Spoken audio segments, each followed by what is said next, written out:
Let's get right into this explainer, breaking down that absolutely thrilling 2026 World Cup Group C opener between Brazil and Morocco. This was literally the only top 10 ranked matchup of the entire first round, and honestly, it delivered on every single ounce of the hype. We're talking a pure clash of styles, a fascinating clash of generations, and a wild result that has completely shaken up the early dynamics of this tournament. Just listen to how Moroccan analysts described this result post-game. They called it a draw with the taste of victory. And honestly, that hits the nail on the head. Walking away with a point against one of the heaviest pre-tournament favorites, that is a massive morale boost for the Atlas Lions, especially as they're trying to replicate that magical, historic run from 2022. Going into this, the narrative felt like your classic David versus Goliath scenario. On one side, you've got Brazil, right? The ultimate old guard, boasting 5 World Cup titles, even though, they are pretty desperate to end a 24-year drought dating back to 2002. And pitted against them is Morocco. 0 World Cup titles to their name, sure, but a nation that's rapidly cementing its status among the rising global football elite.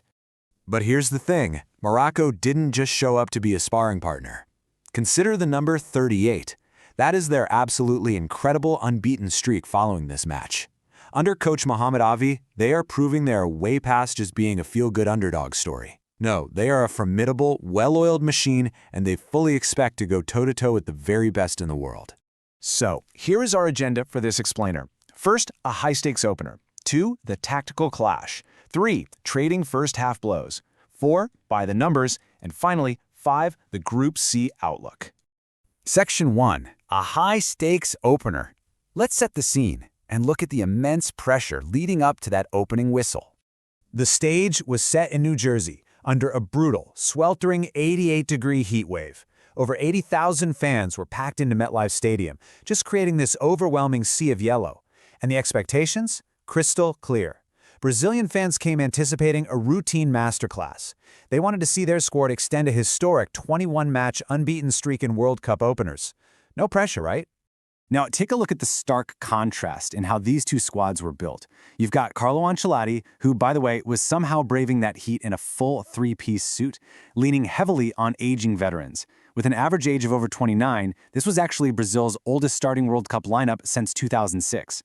On the flip side, Mohamed Ouahbi completely trusted his dynamic youth. He actually handed a start to 18-year-old midfielder Mohamed Ouahbi, making him the second youngest Moroccan World Cup starter ever. Just a wild difference in team building there. Moving right along to Section 2, the tactical clash. So on paper, both teams lined up in identical 4-2-3-1 formations, but out on the grass, their philosophies literally couldn't have been more different. Brazil leaned heavily on their wingers, hoping to find these isolated one-on-one matchups.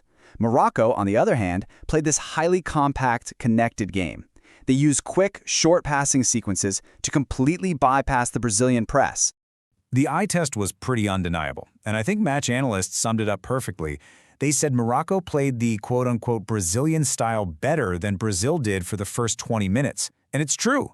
They absolutely bossed the midfield. Players like Unahi and El Canous were stringing together these short, precise passes that left the veteran Brazilian defense entirely scrambled. They just could not establish a rhythm.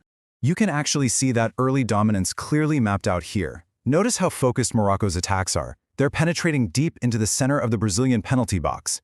Compare that to Brazil's scattered attempts, which show them relying heavily on low-probability shots from way out. Morocco wasn't just holding onto the ball for the sake of it. They were surgically dissecting that defense.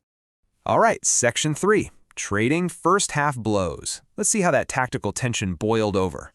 All that pressure finally cracked Brazil in the 21st minute. Brahim Díaz slips this sublime pass right between elite center backs Marquinhos and Gabriel, and Ismail Saibari expertly chips it over Alisson to put Morocco ahead. Just a beautiful sequence.